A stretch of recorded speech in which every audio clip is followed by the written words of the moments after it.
Good evening, everyone. I hope you are doing fine. Welcome to our channel UPSC Resolve. My name is Prankul. This is the third session of Resolve Means PYQ 3. I hope you guys have watched Resolve Means PYQ 1 and PYQ 2. So let's start this session. Before we start the session, I'll tell you again. I'll share 5 questions of Means PYQ daily in the Telegram group. Please solve those questions, and next day we'll upload the video. Or we can slightly change. Today I'll have slight changes in the session. I'll explain the question first. How to brainstorm the question. What are the dimensions? I'll tell. Then you can pause the video for 7 to 8 minutes. Write the answer by yourself. Then restart the then play the video again. I hope that's understood. Let's start the session. Let's start with question number 1. Critically examine the Supreme Court judgment on National Judicial Appointment Commission Act 2014 with reference to appointment of judges of higher court in India. Question is about National Judicial Appointment Commission, the appointment of judges. So what can we write in the intro? Intro can be about NJC, why it was brought, the aim, that is the aim. Then you can write the feature. Who are the members of NJC? Then NJC, which amendment was used? The amendment. Then in the intro, you can write the Supreme Court judgment related to this. Question is about critically analyze the Supreme Court judgment. So you have to write the name of the judgment in that where the Supreme Court overturned this NJC. So write the name of the judgment in the introduction. Then what to write in the body? Question is asking critically examine the Supreme Court judgment. So you have to analyze the judgment. So a Supreme Court judgment, body mein, there should be part 1. In first part, you have to write why the Supreme Court struck down. Reasons for striking down the NJC, first part. Then second part, you have to write the criticism. That judiciary has struck down the NJC, but the criticism of that. Then you have to write the solution. Then way forward. I am repeating again. In the reason for Supreme Court striking down the NJC, right? It was against judicial independence. Executive has more role to play. The discussion consultative process was very vague. So these are the reasons Supreme Court struck down. Then in the criticism, right? Why it is undemocratic, that it is unelected bodies. Judges are electing judges. So it goes against democratic ethos of the country. It is proper. It is a judicial overreach because 16 plus states have approved it. Parliament unanimously approved it, and still it is against separation of power. Supreme Court is deciding on itself the cases judgments for it, to regulate it and to bring transparency in the process. So it's against transparency also. It is again, it is holding judiciary accountable also. It's a part of checks and balance. तो वो checks and balance के लिए वजह से NJC लाया था, but Supreme Court struck down. Also, right?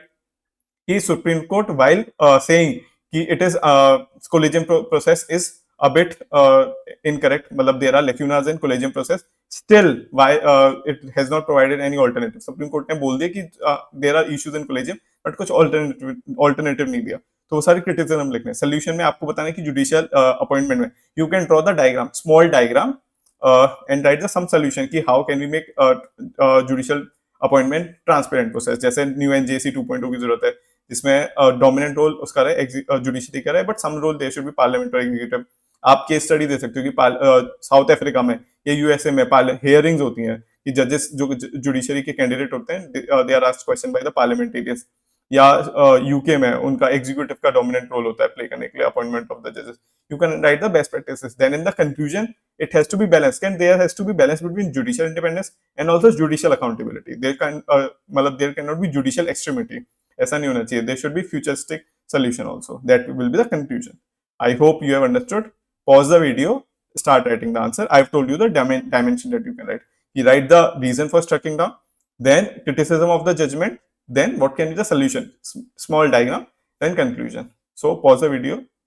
Now, let's start with introduction. The National Judicial Appointment Commission Act 2014 and the 99th Constitutional Amendment, this is very important amendment, you have to mention 99th Amendment, sought to reform the opaque collegium system. This is the aim, you have to write, by creating a broad-based participatory appointment mechanism क्योंकि इसमें civil society का role है, executive का role है for higher judiciary. Then composition you have to write. इसमें कौन है? CAGI, 2 senior most judges of Supreme Court, then Union Law Minister, then 2 eminent person who will be nominated by a committee of CGI, PM, and leader of opposition. However, Supreme Court in SCA, Supreme Court Association of Lawyers versus Union of India, struck down NJC as unconstitutional, reviving collegium system. We went back to back square one, collegium system, and igniting a debate on judicial appointment. तो वो debate हमने hook दे दिया कि we are now going to discuss the debate. Now let's discuss the debate. In the body, first part I told you have to write the rational reason why Supreme Court struck down NJC. So Supreme Court judge, you have to analyze Supreme Court judgment. First, it was against judicial independence because there was presence of law minister. तो executive का वो हो जाता, say हो जाता उसमें judiciary की functioning में. So it was against separation of power. So this was the reason. Then against basic structure, because judicial independence is a part of basic structure. तो उसके भी against था. See, maximum number of cases that judiciary deal with, especially the law and amendment, are related to executive. अगर executive के cases ही judiciary के पास आ रहे हैं और judiciary ही appointment process को influence कर रहे हैं, तो it's a conflict of interest ना. So it's against separation of power, इसलिए जरूरी है. Then lack of safeguard for eminent person. तो जो eminent person का process है selecting का, वो बहुत non transparent है. एक ये भी reason था. Then threat to judicial primacy. Threat कैसे है कि there are 6 members in the community, 3 from judges, but there are 3 members who are non-judicial. कोई भी if the 3 judges agree for one name, but any 2 non-judicial member can veto the name. तो वो judicially primacy is undermined there कि 3 judges अगर agree कर रहे हैं उसमें, but अगर 2 लोगों ने वो veto लगा दिया, तो that would go that is very undemocratic. वो फिर नाम forward नहीं होगा. तो जुडिशरी विल मतलब इस तरह से जुडिशरी का सही नहीं होगा क्योंकि जुडिशरी को सेलेक्ट करेगी 2 वीटोस है because 3 are non judicial member, any 2 is needed to veto it. Then lack of effective consultation mechanism. तो जो एनजेएसी है उसका कंसल्टेटिव जो प्रोसेस है वो बहुत वेग है, प्रॉपर कंसल्टेटिव प्रोसेस नहीं है. That's why. Then criticism judgement है, इसका क्रिटिसिज्म क्या है? It is revival of opaque system, जो वापस है बैक टू स्क्वायर में. Collegium system is it's called uncle brother syndrome कि मतलब people are, for example are former justice Sanjiv Khanna is a nephew of former HR Khanna judge, SECJ Chanchut. Many of the judges are मतलब belonging to a family, मतलब there is a lot of nepotism. So it is called uncle judges syndrome. This is like very popular word कि there is uncle judges syndrome. There is lot of nepotism in the functioning of collegium. So it's very opaque process. Then disregard for legislative and federal consensus. जैसे legislative का consensus था, unanimously parliament passed the bill, and yet Supreme Court struck down. Then 16 plus state also unanimously passed the bill. Then ignore recommendation of commissions. बहुत सारी commission है, law commission, ARC. You should take the name of such commission. Law commission, ARC also said there is a need to reform collegium system. Then there is no structural improvement in collegium post NJC. Supreme court ने बोला था कि एक memorandum of procedure लाएंगे जिसमें वो transparency हुई how to appoint the जजेस, but after NJC judgement there is no such proper MOP. Then judicial overreach consensus. It's this is an example of judicial overreach where judiciary is acting like super legislature. Super legislature कैसे? You can also use the term third chamber.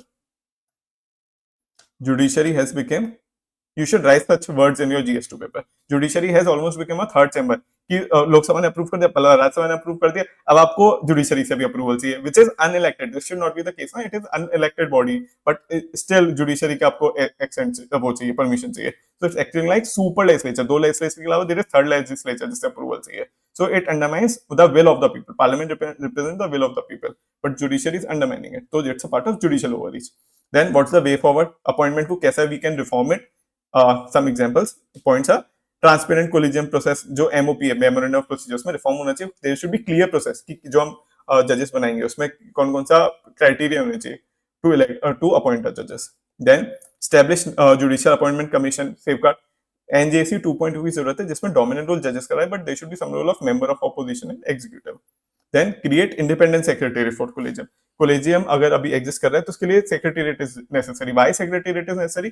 जो candidates आप select कर रहे हो judiciary के लिए, तो आपके पास there should be proper information of the candidate, there should be information about the judgments and तो उसके लिए secretariat is very need, much needed. Then involve bar and civil society inputs. जो जजेस हैं उनसे रिलेटेड सिविल सोसाइटी के जो experience member हैं उनसे आपको कंसल्ट करने की जरूरत है. Then parliamentary oversight without executive control. कि इंस्टेड ऑफ एग्जीक्यूटिव एक पार्लियामेंट्री कमेटी होनी चाहिए जो जुडिशियल प्रोसेस है और अपॉइंटमेंट है उनका कुछ से होना चाहिए, बाइंडिंग नहीं, but they should be discussion, it should be a transparent process. Then conclusion should be balanced and futuristic. The NJC verdict protected judicial independence but missed an opportunity to structurally reform the process. मतलब कोई suggestion alternative नहीं दिया ना. Everyone agrees, judges agrees कि it is collegium system is a bit opaque, is not proper procedure. Still don't have any solution yet. India now needs a hybrid model, one that combines transparency होनी चाहिए, institutional checks and balance होने चाहिए, and democratic legitimacy होनी चाहिए. Unelected judges का collegium system की legitimacy नहीं है, because they are appointing themselves, as envisioned in the commission report and constitutional jurisprudence. Next, question number 2. To what extent, in your view, the parliament is able to ensure accountability of executive? It's written, आपको intro कैसे start करना चाहिए? You should write, according Indian parliamentary system है, according to article 75 parliamentary system के बारे में बताया गया कि India is a parliamentary form of government, it is a part of basic structure and the parliament hand executive accountable. कैसे accountable करती है? एग्जीक्यूटिव मोशन है, वो क्वेश्चन आ रहा है, जीरो आ रहा है, न्यू कॉन्फिडेंस मोशन है, पार्लियामेंट्री कमिटीज है, उससे parliament has the power to hold executive accountable. तो वो अकाउंटेबल करने के mechanism you have to write in the body में mechanism you have to right.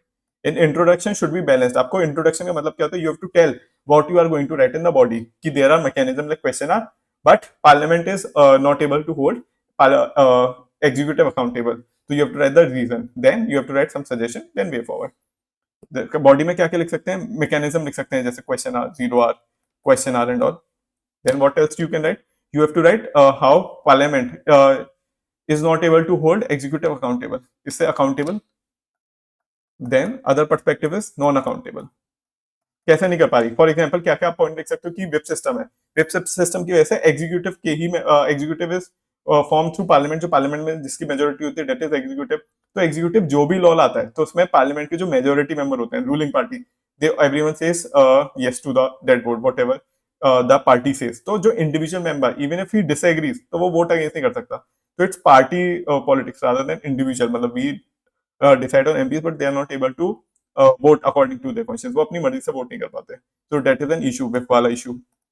फिर एंटी डिफेक्शन लॉ वाला इशू, कि एंटी डिफेक्शन की वजह से आपको प्रॉपर डिबेट डिस्कशन नहीं होता है. फायदा ही क्या डिबेट डिस्कशन का? When you are going to vote according to the party की मर्जी से होगा, तो वो डिबेट डिस्कशन प्रॉपर नहीं हो पाता. तो अकाउंटेबल कैसे एग्जीक्यूटिव रहेगा? Then other reason is ordinance यानी law making is the power of parliament, but executive अपनी मर्जी से law ordinance promulgate करता है. And there has been increased number of ordinance, like on an average 11 ordinances passed, more than 11 ordinances are passed every year. But ordinance rare circumstances के लिए था, but it has been used frequently. ऐसे parliamentary committee के बारे में you can write कि parliamentary committee में only 25%, less than 25% of the bills are referred. Earlier it used to be 70%, 2004 2008 में, but now it's less than 25%. क्योंकि जो हमारी parliament है, that's only set for 60-70 days. में how can it hold executive accountable without discussion? So you can write committee play important role proper bill का analysis करने के लिए, but committee में bill referred ही नहीं होता, मतलब very few bills are referred in the committee. So this is parliament is not able to hold executive accountable. Then write suggestion way forward. जैसे ब्रिटेन में है कि question prime minister question hour होता है, ऐसी ही सिमिलरली एंटी डिफेक्शन लॉ को there should be limited use of anti defection, कि मनी बिल में और नो कॉन्फिडेंस मोशन में एंटी डिफेक्शन लागू होना चाहिए. बाकी MP should be free to vote according to their will, और बाकी देयर शुड बी कंपल्सरी आपको बिल कमेटी में भेजने चाहिए, plus pre legislative consultative process हो. For example executive whatever bill executive brings, वो पब्लिक फोरम पे होना चाहिए डिबेट डिस्कशन के लिए. तो these are some suggestions, there are many suggestions you can give. Parliament को अराउंड 110 डेज के लिए कंपलसरी होना चाहिए, etcetera. Then conclusion should be balanced and futuristic, कि parliament should it's the for parliamentary system is basic structure of the our democracy. तो therefore there should be proper balance in 3 branches of government. It is based on a system of checks and balances. Let's start the intro. Before that, pause the video, write answer for in 7 to 8 minutes, then watch the video again. Introduction. The Constitution of India envisages a parliamentary form of government. Article 75 it is written, with executive is collectively responsible to the legislature. For example, no confidence motions hai. Then this accountability is enforced through debate, question or motions, etc. However, the real world effectiveness of this tool often depends on जो political dynamics होते हैं, institutional discipline, parliamentary practices. तो practical experience is different. Then body, you have to first write the mechanism how parliament is able to hold executive accountable. Question hour के through. For example 2023 में NEET से related जो irregularities है उसमें discussion हुआ था question are में, 0 hour में.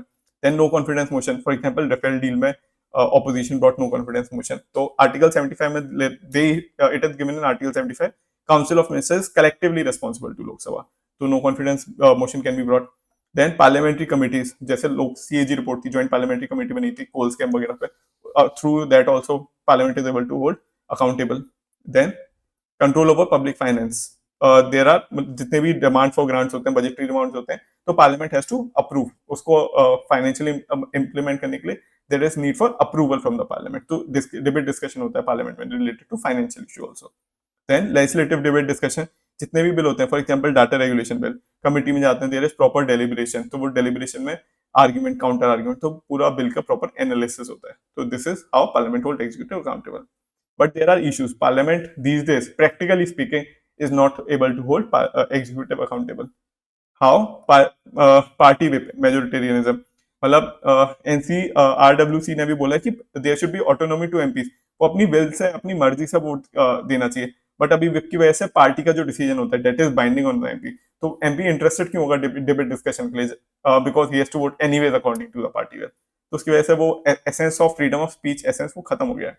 Then reduce sitting. Parliament only sits for 60 to 70 days. Earlier it used to be 100, 110 days. UK में तो it is 150 days. So very few sittings happen. For example, अभी जो Operation Sindoor हुआ है, opposition is demanding there should be session in Parliament, but we don't have a session of Parliament. So it's only executive playing its role. Parliament is missing in action. Then weekend committee functioning, as I told, कि only 25, less than 25% of the bill are referred to the Parliament. इसलिए proper bill की scrutiny नहीं होती. Then it goes to judiciary. तो वहां debate discussion होता है. तो parliament is appropriate forum, but parliament is not functioning. Then ordinance Raj, it is written in article 123 that ordinance can be brought in only in the rarest urgent cases. DC Wadhwa case में भी बोला कि बार बार ordinance लाना, to bring ordinance again and again, is fraud on the constitution. तो ये executive एक इमरजेंसी के लिए लॉ मेकिंग पावर एग्जीक्यूटिव को दी थी. Law making power is with parliament, but only in emergency situation में उसको बहुत नॉर्मलाइज कर लिया है एग्जीक्यूटिव में, which is undemocratic. Then lack of transparency, media populism. अभी डिबेट डिस्कशन पार्लियामेंट में कितना होता है? सिर्फ आर्ग्यूमेंट्स प्रॉपर नहीं होते, सिर्फ शोर और क्योस होता है. तो जितना टैक्स पेयर का मनी है इट ऑल गोस वेस्टेड. तो दिस इज पॉपुलिज्म हो रहा है. देन सजेशन देने, आपको सजेशन क्या क्या दे सकते हो? And committee, there are different committee like NCRWC, they have recommended कि एंटी डिफेक्शन लॉ सिर्फ मनी बिल या नो कॉन्फिडेंस में होना चाहिए, बाकी MP should be free to vote. Then minimum parliamentary of number of sitting होनी चाहिए. Shadow cabinet, opposition को स्टेटरी स्टेटस मिलना चाहिए. Shadow cabinet, there should be shadow cabinet. Prime minister आज जो यूके का सिस्टम है वो होना चाहिए. Then pre legislative consultative process होना चाहिए. देन जो ऑर्डिनेंस मेकिंग पावर है, it should be rarest of the rare cases. There should be proper law that needs to be brought out by the constitutional amendment होना चाहिए कि ordinance power एक limit तक ही executive implement करे. Then जो live tele, जो parliament उसकी sittings है कमिटीज की, दे should be properly live telecast. तभी तो वो होगा, नहीं तो चेयरमैन जो भी कमिटी रिपोर्ट बनाता है दैट इज इंप्लीमेंटेड. बाकी लोगों का क्या रोल है? मतलब देयर आर मेनी एमपीज जो ना पार्लियामेंट अटेंड करते हैं ना कमिटी वर्क अटेंड करते हैं, क्योंकि कमिटी में स्क्रूटनी नहीं है. पार्लियामेंट में कुछ लोग अटेंड इसलिए करते हैं क्योंकि देयर इज स्क्रूटनी, वो हो जाती है, टीआरपी मिल जाती है. तो पार्लियामेंट में कमिटी में टीआरपी नहीं मिलती, तो many MPs don't even attend the committees. तो वो कमिटी का भी लाइव टेलीकास्ट होना चाहिए.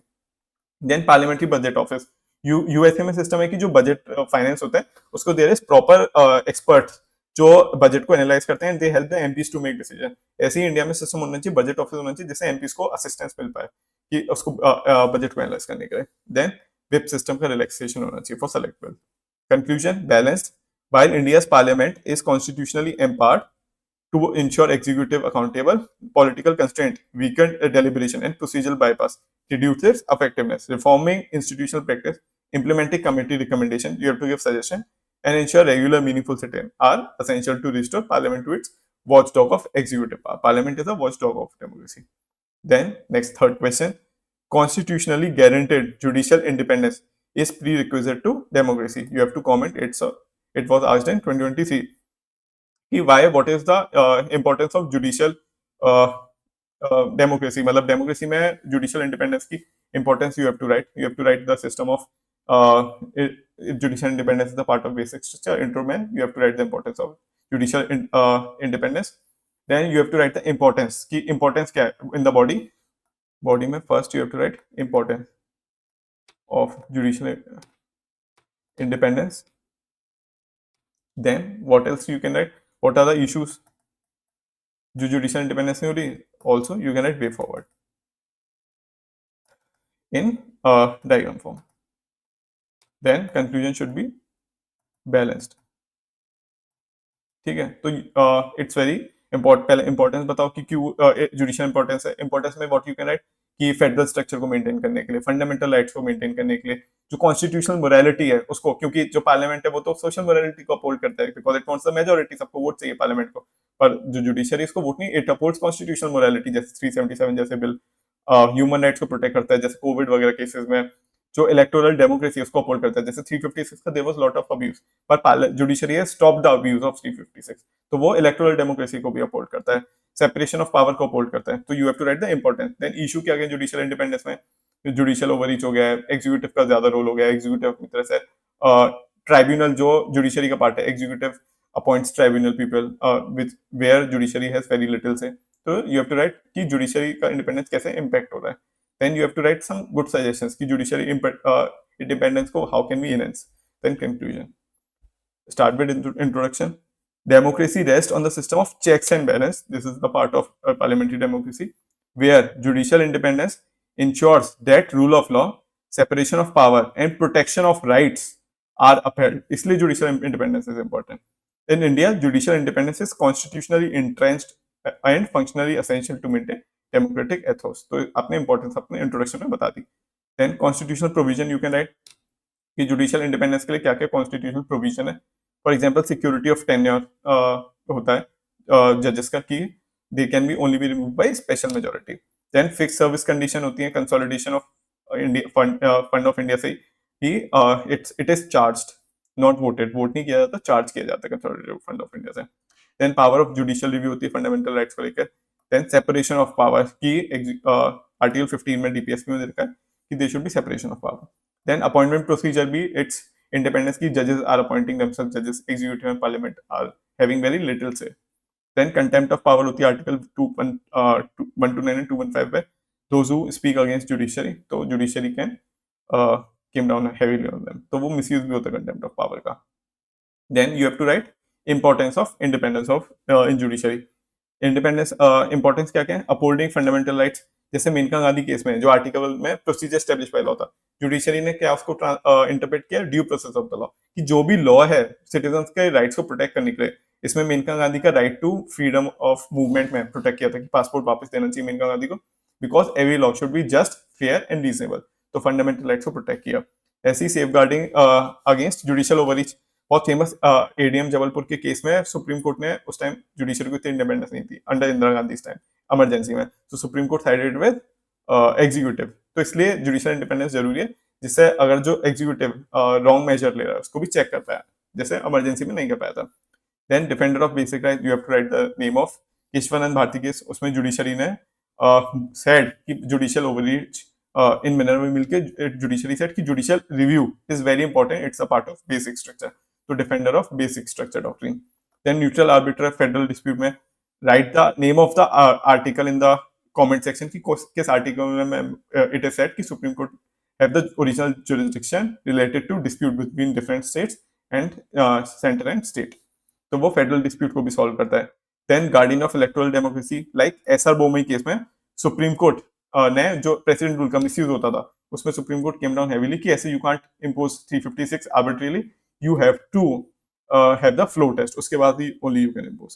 Then check on populist law. Populist law जैसे बहुत सोशल मोरालिटी को फॉलो करता है पार्लियामेंट, इसलिए ही सुप्रीम कोर्ट ने instead of parliament supreme court took the decision of striking down triple तलाक एंड आर्टिकल 377, क्योंकि supreme court follows constitutional morality while parliament goes more by popular morality. तो इसलिए बहुत जरूरी है ह्यूमन राइट्स को प्रोटेक्ट करने के लिए. But then there are several challenges in the judicial independence. जैसे ओपेक सिस्टम है कोलिजियम का, जजेस अपॉइंटिंग जजेस, अंकल जजेस सिंड्रोम, आई टोल्ड यू कि अपने ही मतलब जजेस में नेपोटिज्म बहुत है. Then executive influence in lower judiciary and tribunal, जो ट्राइब्यूनल में अपॉइंटमेंट होती है उसमें मेजरली से एग्जीक्यूटिव का होता है। Then post retirement appointments, former law minister Arun Jaitley का बहुत फेमस saying है कि often towards the retirement the judgments of judiciary is inspired by post retirement jobs they are going to take. For example, they are famous example of former chief justice Ranjan Gogoi जो राज्यसभा में चले गए। बहुत controversy lately we have heard कि post retirement के बाद अच्छी अच्छी पोजीशन मिल जाती है, गवर्नर बन जाते हैं, राज्यसभा में एमपी बन जाते हैं, या एनएचआरसी एंड ऑल में उनको ल्यूक्रेटिव पोजीशन मिल जाती है। और उन जजेस ने और काफी बार they have sided with the government, तो देयर आर मेनी एलिगेशन।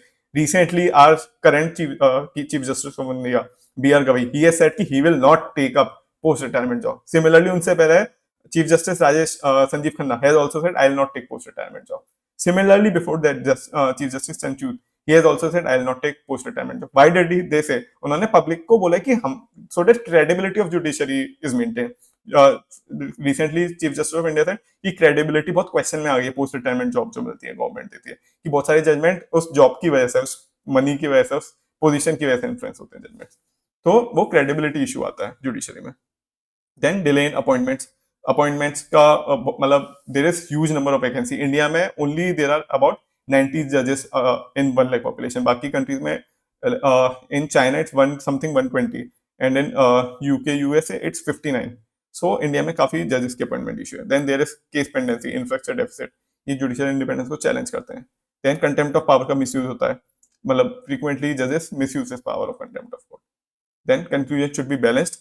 अगर 15 मार्क्स का क्वेश्चन है then you should write way forward in diagram, otherwise in 10 marks का question you can skip it. आप कंक्लूजन में ही वो आप फ्यूचरिस्टिक एक लाइन में आप बता सकते हो सजेशन जो है वे फॉरवर्ड। अगर 15 मार्क्स का है तो प्रॉपर पॉइंट से डायग्राम, अगर 10 मार्क्स का है तो you can write the suggestion way forward in one line in conclusion.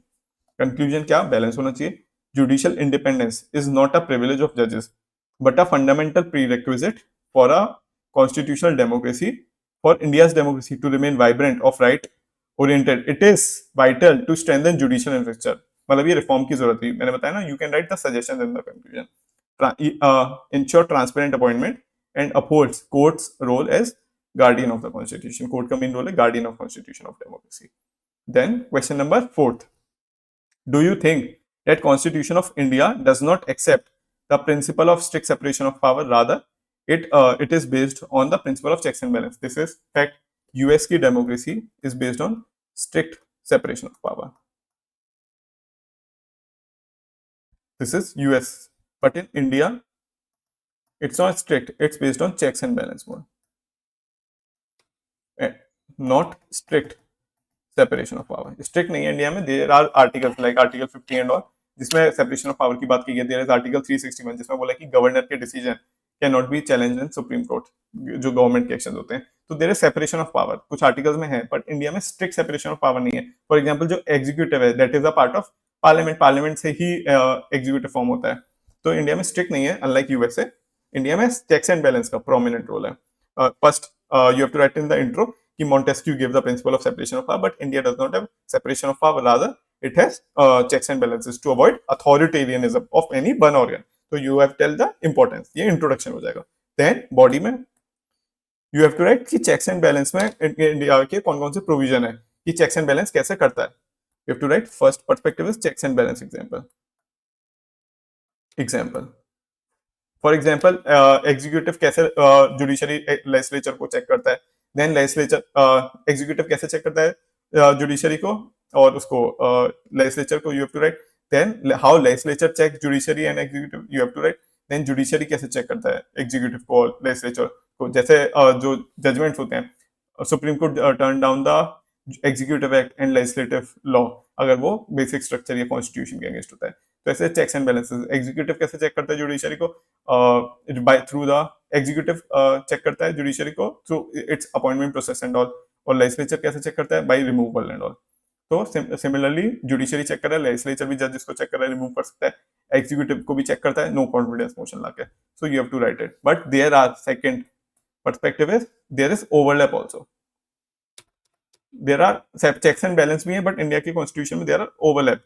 Overlap कैसे हैं, जैसे ट्राइब्यूनल का एग्जांपल, कि ट्राइब्यूनल जुडिशरी का पार्ट होता है, पर tribunal is a part of judiciary.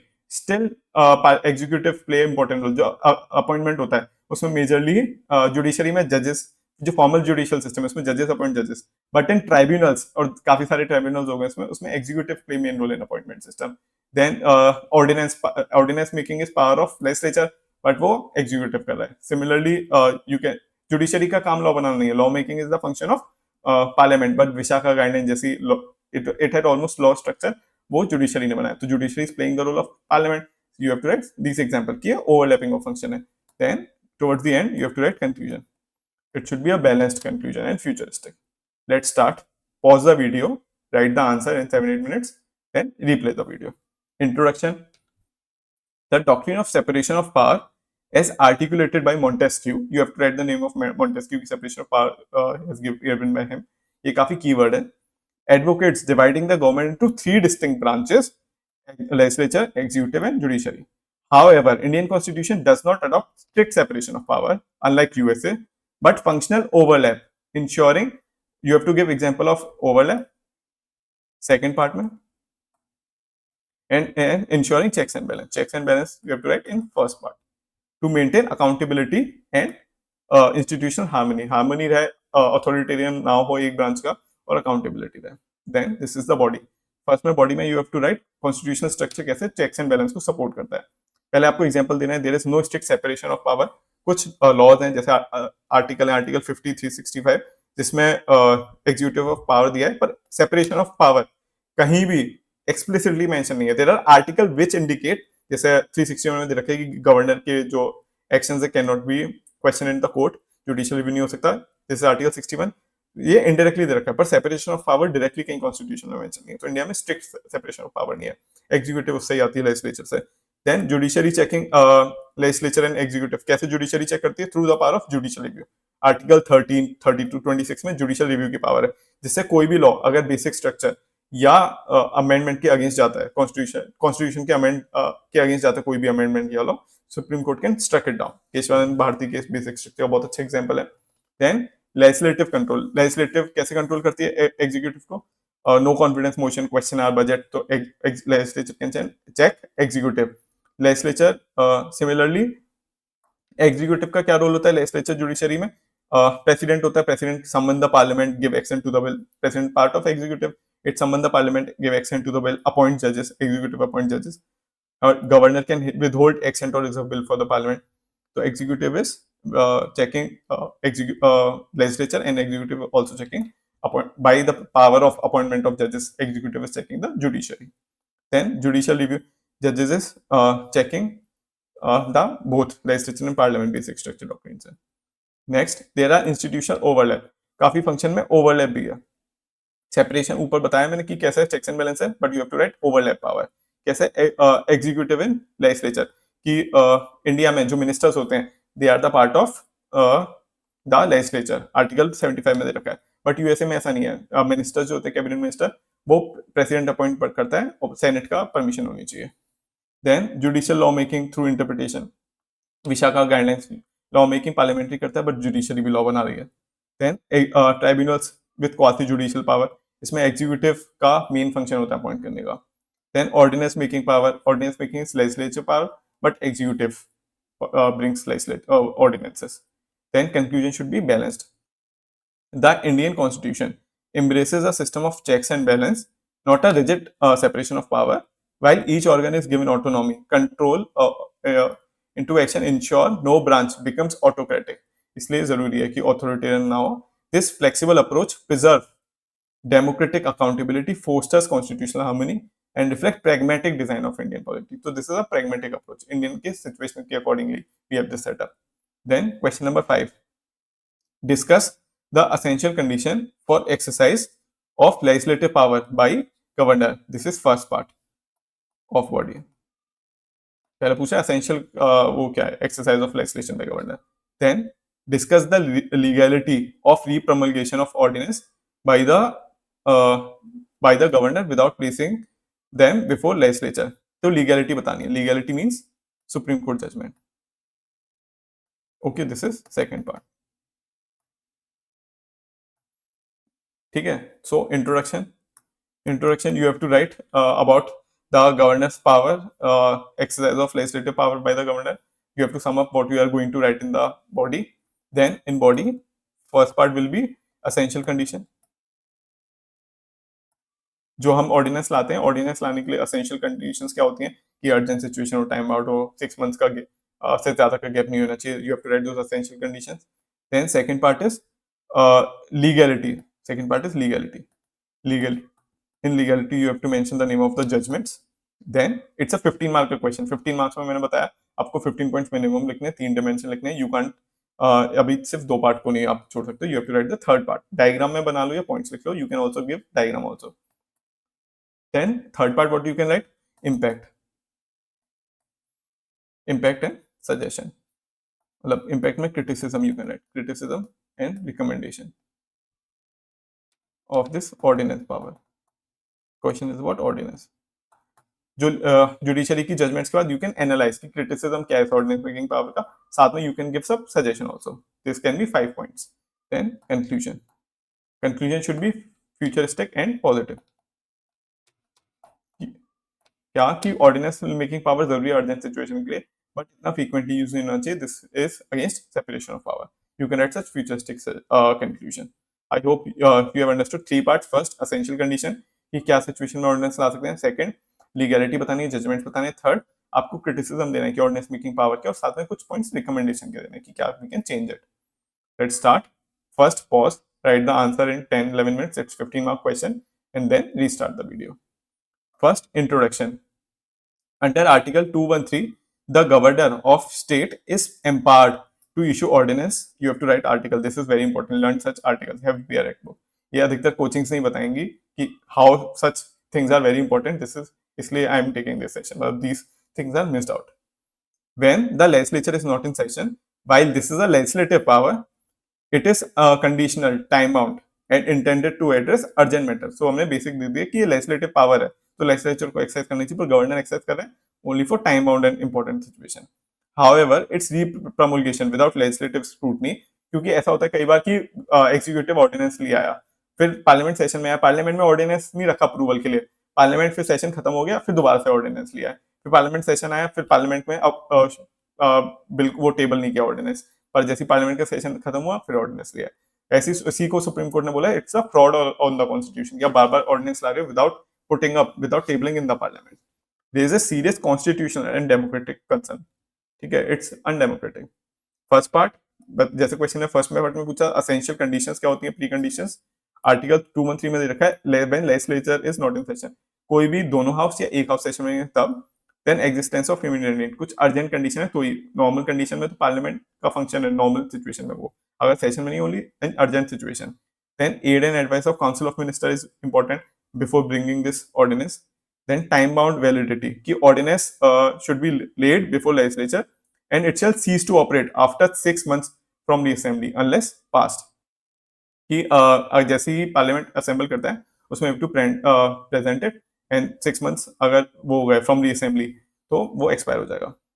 Then अगर पास नहीं किया गया तो then subject to judicial review कि ordinance the satisfaction of governor is not immune to from judicial scrutiny. ये कृष्ण कुमार सिंह ने बोला था. पहले हमने पढ़ा कि गवर्नर के जो एक्शन है that is beyond judicial review, पर सुप्रीम कोर्ट में ने Krishna Kumar Singh case. This is a very important case, you should learn this case. In Krishna Kumar Singh case supreme court said कि आप जो गवर्नर का सेटिस्फेक्शन है ऑर्डिनेंस आने के that is judicial review. Supreme court बोल सकता है कि गवर्नर ने इसे wrong, it has wrong intention, it wrong situation, circumstances नहीं थे ऑर्डिनेंस लाने के, इट्स अ रॉन्ग सिचुएशन लाए, तो judiciary can there is judicial review over review in ordinance also. Then judicial position मैंने बताया क्वेश्चन रहेगा लीगैलिटी क्या है. You have to write the legality. First, violation of constitutional morality. It is against democratic accountability. It मतलब इस letter spirit में हमें constitution morality follow करनी है, पर ये कॉन्स्टिट्यूशन मोरालिटी के अगेंस्ट है. It is abuse of power. Then DC Wadhwa case में इट इज सेड कि repromulgation of ordinance without tabling before the parliament legislature. यानी आप ऑर्डिनेंस ला रहे हो इमरजेंसी सिचुएशन में, पर आप पार्लियामेंट में वो प्लेस ही नहीं कर रहे हो कि उसको पास कर दे. फिर पार्लियामेंट सेशन से चला गया, फिर ऑर्डिनेंस लिया, पार्लियामेंट सेशन में फिर आप पार्लियामेंट को टेबल नहीं कर रहे हो बिल, तो that is against separation of power. Law making is parliament function. Then Krishna Kumar Singh case में आल्सो सेड कि repromulgation of ordinance can not have a force of law without legislative approval. अगर ordinance ला रहे हो, then you have to table it in the parliament. Then doctrine of separation of power, it's again separation of power because lawmaking is parliament function. Then lack of express provision of free promulgation, क्योंकि constitution में article में बोला है कि governor can bring ordinance for emergency situation, पर ये repromulgation बार बार हो, that is not written in the, that is not authorised by the constitution, this is abuse of power. Then what is the impact of democratic governance, और कुछ recommendation जैसे erosion of legislative supremacy, की legislature का power है law making करना but executive is making. It is a example of executive overreach. हमने काफी बार जुडिशरी का क्रिटिसिज्म करा है कि judiciary appointing itself, it is making the law, तो जुडिशियल ओवररीच है, but this is ordinance making is executive overreach, it is causing authoritarianism. Then absence of deliberation, कि विदाउट पार्लियामेंट से अगर लॉ पास होता है तो काफी डिटेल डेलिब्रेशन होता है, पर एग्जीक्यूटिव में there is no proper scrutiny, तो it's weak law. Then need for procedural reform, कि there should be proper reform in bringing ordinance. Then recommendation of second ARC has recommended, it has called for transparent ordinance procedure. Constitutional में amendment होने चाहिए, second ARC ने बोला there should be amendment in the constitution to regulate ordinance making power. This is very important. तो ये these two are suggestion, these two are criticism, and these two are suggestion. तो हमारा holistic answer cover हो गया. हमने essential condition बता दी, हमने legality बता दी, हमने जो इम्पैक्ट होता है डेमोक्रेटिक गवर्नेंस और रिकमेंडेशन में वो सारी दे दी. तो this is the holistic answer. फिर आपकी 15-16 पॉइंट्स हो गए एंड 3 डायमेंशंस हो गए. अब जो एग्जामिनर है आपके वो मार्क्स कहाँ काटेगा, he has to give maximum marks. आपने जजमेंट्स डाल दिया, आर्टिकल्स डाल दिया, this is holistic answer. Then conclusion well balanced. While ordinance making by governor is a necessary emergency tool, its indiscriminate or repetitive use, बार-बार use करना, undermines constitutionalism या constitutional morality and legislative supremacy.